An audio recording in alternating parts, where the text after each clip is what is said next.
અંકલેશ્વર જેડીસીમાં આવેલી ધનલક્ષ્મી કેમિકલ્સમાં કામદાર બેભાન થયા બાદ તેનું મોત થતા પોલીસે કામદારના મોત અંગે તપાસ શરૂ કરી છે.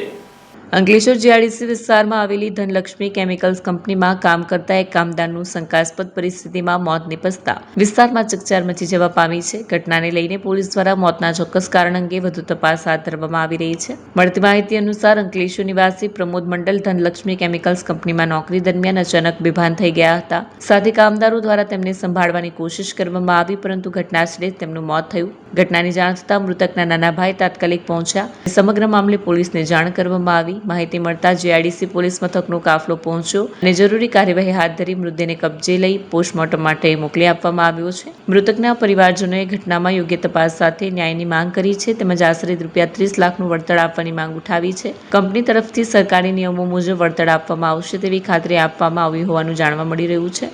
હાલ પોલીસ પોસ્ટમોર્ટમ રિપોર્ટ અને પ્રાથમિક તપાસના આધારે આગળની કાર્યવાહી કરી રહી છે. તપાસ પૂર્ણ થયા બાદ જ મોતનું સાચું કારણ સામે આવશે.